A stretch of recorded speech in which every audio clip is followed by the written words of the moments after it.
रेगिस्तानी टिड्डी, जिसे सिस्टोसेरा ग्रेगेरिया भी कहा जाता है, एक ऐसा प्रवासी कीट जो अनुकूल परिस्थितियां होने पर पश्चिमी राजस्थान के सीमावर्ती जिलों से देश में प्रवेश करता है।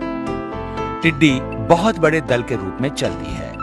इसके 1 वर्ग किलोमीटर क्षेत्र के दल में लगभग 8 करोड़ तक टिड्डियां होती हैं।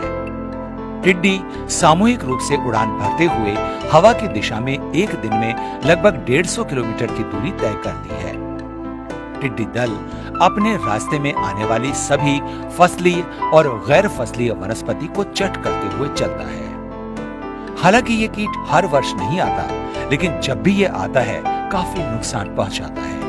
टिड्डी का आगमन भारत में 1978, 1983, 1986, 1989, 1993, 1997, 2005, 2010 और उसके बाद 2019 में हुआ है। टिड्डी दल का सबसे बड़ा हमला 1993 में हुआ था। उस समय लगभग 3,10,482 हेक्टेयर क्षेत्र टिड्डियों से प्रभावित हुआ था, जबकि 2005 में 16,440 हेक्टेयर क्षेत्र और 2019 में लगभग 3 लाख हेक्टेयर क्षेत्र इससे प्रभावित हुआ है। टिड्डियां मूल रूप से कैस्पियन सागर के ईरान, कजाकिस्तान, अजरबैजान, रूस, एरेल सागर के Uzbekistan, Tajikistan, Afghanistan, Kyrgyzstan, Turkmenistan, Balkhash झील के साइबेरिया, चीन में गिरने वाली नदियों के बालू रेत से घिरे डेल्टा, मरुभूमि में घास के मैदान, मध्य रूस के शुष्क गर्म मिट्टी वाले द्वीप, फिलीपींस के अनुपयुक्त आर्द्र और उष्ण कटिबंधीय घास के मैदानों में स्थायी रूप से निवास करती हैं और सामान्यतया भोजन या प्रजनन के लिए सऊदी अरब, कुवैत, यमन, ईरान और पाकिस्तान होते हुए राज्य के जैसलमेर और बाड़मेर जिलों से हमारे देश में प्रवेश करती है। टिड्डियों के झुंड ग्रीष्म मानसून के समय देश में आते हैं। टिड्डी चेतावनी संगठन इनकी गतिविधियों पर नजर रखता है और इसके देश में आने की सूचना देने के साथ साथ इसके नियंत्रण का कार्य भी करता है। इनके आने पर जरूरी है कि इसे हमारे खेत में न बैठने दिया जाए। इसके लिए थाली, डिब्बा या ढोल बजाकर या शोर मचाकर इन्हें आगे खदेड़ देना चाहिए। यदि टिड्डी शाम के समय कहीं बैठती है तो टिड्डी चेतावनी संगठन और कृषि विभाग को इसकी सूचना देनी चाहिए, जिससे इनका नियंत्रण किया जा सके। टिड्डियां जहां पर रात्रि में विश्राम करती हैं, वहां मादा टिड्डी अपने उदर भाग को जमीन में 15 सेंटीमीटर की गहराई तक गाड़कर जहां नमी मिलती है अंडे दे देती है। एक बार में टिड्डी 40 से 120 अंडे देती है। कुल 2-3 बार में लगभग 200 से 250 अंडे एक वयस्क टिड्डी देती है। ये चावल के आकार के और नारंगी पीले रंग के होते हैं। इसलिए आवश्यक है कि टिड्डी समूह को अंडे देने से पहले ही समाप्त कर दिया जाए।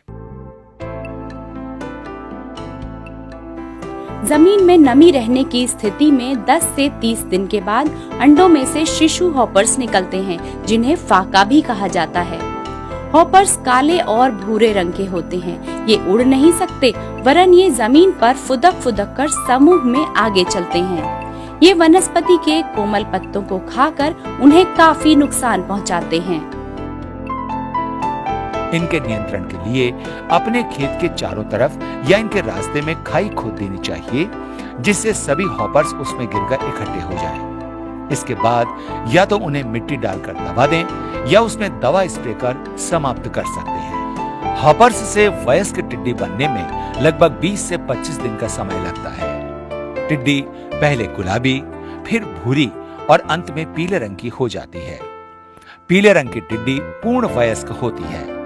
मादा टिड्डी आकार में बड़ी होती है और इस पर काले रंग के धब्बे होते हैं। ये प्रतिदिन लगभग अपने वजन के बराबर वनस्पति खा जाती है।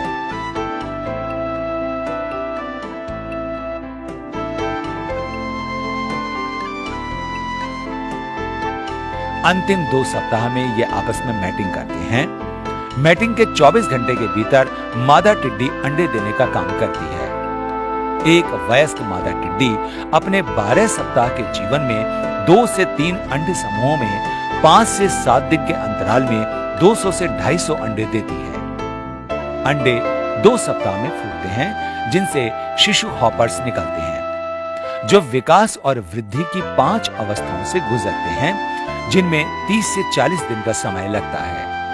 इसके बाद 3 सप्ताह में प्रौढ़ बनते हैं। प्रौढ़ बनने के 2 सप्ताह के बाद ये मेटिंग करते हैं और इस प्रकार ये अपनी संख्या में बहुत तेजी से वृद्धि करती है।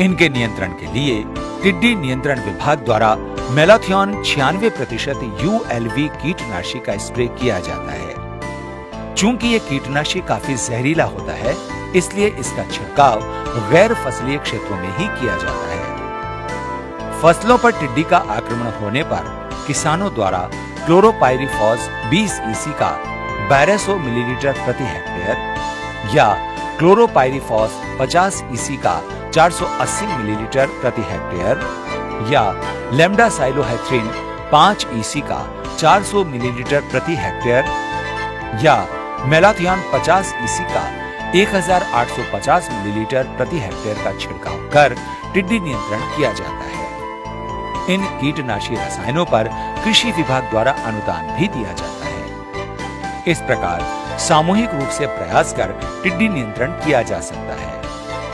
भारत सरकार का टिड्डी चेतावनी संगठन और राजस्थान का कृषि विभाग मिलकर इसका नियंत्रण करते हैं, जिससे टिड्डी दल से होने वाले नुकसान को रोका जा सके।